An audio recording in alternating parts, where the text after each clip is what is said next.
Share बाजार की उतार चढ़ाव के बीच लोग अक्सर कमोडिटी मार्केट का हाल देखने लगते हैं, कच्चा तेल का भाव देखते हैं और सबसे ज्यादा पिछले 1.5-2 साल में लोग देख रहे हैं सोने और चांदी का भाव।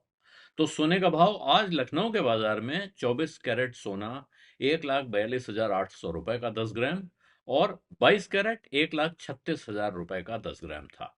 लेकिन स्टोरी ये नहीं है कि सोने का दाम आज क्या था। सोने में आज गिरावट आई है, अच्छी खासी गिरावट है। इंटरनेशनल मार्केट अगर देखेंगे, 2 हफ्ते का हाई इसने मारा था कल और आज वहां से ये लगभग 2% गिरा है, क्योंकि जो मिडिल ईस्ट की लड़ाई के चक्कर में कच्चे तेल का दाम ऊपर भाग रहा है और उसकी वजह से फिर महंगाई की आशंका, महंगाई की चिंता, महंगाई का डर बढ़ता हुआ दिखाई पड़ रहा है। सिर्फ भारत में नहीं, दुनिया के दूसरे हिस्सों में भी, खासकर अमेरिका में।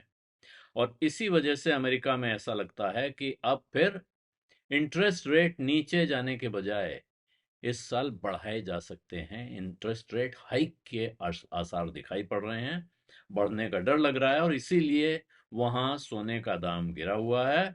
और जो अमेरिका के भाव में देखेंगे अगर ईस्टर्न टाइम के हिसाब से, तो वहां सोना स्पॉट गोल्ड 2.1%, 2% से ज्यादा गिरा हुआ था।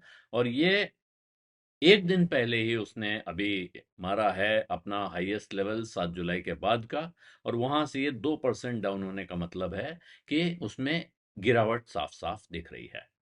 सोने का फ्यूचर अगर अगस्त डिलीवरी का देखेंगे तो उसमें 2.6% की गिरावट, और वो 4,4350 डॉलर पर आउंस पे पहुंच गया। इस बीच अमेरिकी डॉलर करीब 0.3% बढ़ा है। लेकिन अब कहा यह जा रहा है, जो विद्वान लोग कह रहे हैं, एनालिस्ट हैं, कि जितना कच्चे तेल का दाम ऊपर की तरफ जाएगा और उसकी वजह से बॉन्ड यील्ड्स भी बढ़ रही हैं, तो इस वजह से कि अब सेंट्रल बैंक्स अपने इंटरेस्ट रेट नीचे नहीं कर पाएंगे।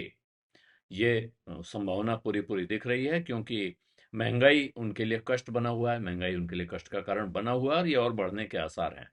और अगर बॉन्ड यील्ड बढ़ता है तो इससे अब फाइनेंशियल मार्केट्स में बॉन्ड यील्ड को सोने का दुश्मन माना जाता है। और इसीलिए सोना और चांदी दोनों में गिरावट आती है, क्योंकि इन दोनों में कोई यील्ड नहीं है। ध्यान दीजिए, ये बार बार कहा जाता है सोना करेंसी ऑफ क्राइसिस है, सोना कष्ट में काम आता है, लेकिन सोना अपने आप में कुछ नहीं है। सोने का दाम बढ़ता है, बस यही उसकी खासियत है। सोना खराब नहीं होता है, सोना नष्ट नहीं होता है, और सोने का दाम बढ़ता है। ये दो चीजें हैं जो उसको इस जगह पहुंचाती हैं, जिसे सेफ हेवन कहा जाता है, करेंसी ऑफ क्राइसिस कहा जाता है।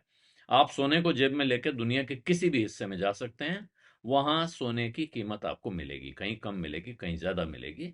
लेकिन सोने की सबसे बड़ी खासियत यही है, नष्ट नहीं होता है, आग से नहीं जलता है, या पानी में डूबता नहीं है, मतलब डूब जाता है लेकिन आप निकाल सकते हैं। लोगों के घरों में आग लगने के बाद पाया गया है कि वहां पर सोने के डले बने हुए निकले, जब आग बुझ जाती है तो ऐसी परिस्थिति में, लेकिन अब अगर सब कुछ ठीक है तो फिर सोना बस है। वो यील्डिंग एसेट नहीं है, प्रोडक्टिव एसेट नहीं है। आपको सोने के होने से आपकी कोई कमाई नहीं होगी अलग से। उसका दाम बढ़ गया तो अच्छा है, दाम गिर गया तो गिर गया। बॉन्ड में जो पैसा लगा है उस पर इंटरेस्ट आ रहा होता है। और किसी एसेट में आप इक्विटी में लगाते हैं तो इक्विटी में कमाई भी होती है, उस कंपनी की अंडरलाइंग कमाई है जो आपकी प्रोडक्टिविटी देती है। और डिविडेंड यील्ड भी आती है कई मौकों पे। तो उस तरह की चीज सोने के साथ नहीं है। इसीलिए जब बॉन्ड यील्ड बढ़ती है तो वो उसे सोने चांदी का दुश्मन माना जाता है। ब्रेंट क्रूड अभी $100 पहली बार अभी मई के बाद पहुंचा है। और जब यमन के हूती ने कहा है कि वो दो सऊदी ऑयल टैंकर्स को उन्होंने अटैक कर दिया है, इससे डर हो रहा है कि ग्लोबल ऑयल सप्लाई में फिर रुकावट आ सकती है, डिसरप्शन आ सकता है। और ये झगड़ा अब होर्मुज जल डमरू मध्य या होर्मुज जलमार्ग के बाहर जा सकता है। अभी तक होर्मुज का झगड़ा था, अब रेड सी का रास्ता भी हूती विद्रोहियों की वजह से परेशानी में आ सकता है। और हूती विद्रोहियों की पीठ पर ईरान का हाथ है, ये माना जाता है कि वो ईरान की शह पे काम करते हैं। अब इन्वेस्टर्स किस चीज का इंतजार कर रहे हैं? वो इंतजार कर रहे हैं कि अमेरिका के सेंट्रल बैंक, जिसका नाम है फेडरल रिजर्व, उसका इंटरेस्ट रेट डिसीजन क्या होता है और उसके नए चेयरमैन केविन वार्श के कमेंट्स क्या आते हैं, जो 2 दिन की पॉलिसी मीटिंग अगले हफ्ते होने जा रही है। उसके बाद जो उनका भाषण आता है, उस पर बहुत ध्यान से पूरी दुनिया के कान लगे होते हैं कि वो भविष्य की क्या तस्वीर दिखा रहे हैं। अब बाजार में अगर देखें, जो व्यापारी हैं, ट्रेडर्स हैं, इंटरनेशनल मार्केट्स में, अमेरिकन मार्केट्स में, उनका मानना है कि 80% चांस हैं कि फेड रेट बढ़ जाएगा सितंबर के महीने में। जबकि अभी पिछली बार जब ये सर्वे किया गया, तब 68% लोगों का ऐसा मानना था। और अब फेड वॉच में शामिल जो सीएमई का फेड वॉच टूल है, वहां अब 80% हो गया है ऐसा मानने वाले लोगों का नंबर। तो बाजार में अब लोग उम्मीद ये कर रहे हैं कि मोटे तौर पे कि इस बार जो मीटिंग होगी, इसमें कोई इंटरेस्ट रेट में चेंज शायद ना हो।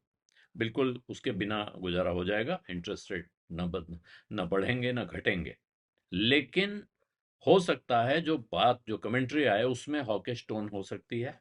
और अगर ये थोड़ा सरप्राइज दे गए कि मान लीजिए वो किसी भी दिशा में, बढ़ाने या घटाने की दिशा में, या तो बातचीत में और या एक्ट कर गए, तो फिर बाजार को सरप्राइज मिल सकता है और वहां फिर बाजार में आपको एक दूसरी तरह की चाल देखने को मिल सकती है। ये है आज की जो स्टोरी है सबसे बड़ी, वो यही है कि सोने में तेज गिरावट है। और सोने में जो गिरावट है, ये कितने दिन चलेगी कहना मुश्किल है, लेकिन भारत में बहुत सारे लोगों के लिए ये खुशखबरी है, क्योंकि अब कुछ समय के बाद वो सीजन आने वाला है जिसमें लोग गहनों के लिए खरीदारी करते हैं। तो अगर वो करने वाले हैं, तो उनको यहाँ से क्यू मिलने शुरू हो गए हैं। और अब तो सोने में भी एसआईपी हो जाती है, जैसे आप इक्विटी में कर सकते हैं, उसी तरह सोने में भी कर सकते हैं। तो ज़रूरत है जिन लोगों को, उनके लिए भी वक्त है कि वो थोड़ा थोड़ा खरीद करनी शुरू कर दें। और जिनको ज़रूरत नहीं है, इन्वेस्टमेंट करना चाहते हैं, उनके लिए भी ये रास्ता हो सकता है। बीज अड्डा में आज इतना ही। इजाज़त दीजिए। धन्यवाद। नमस्कार।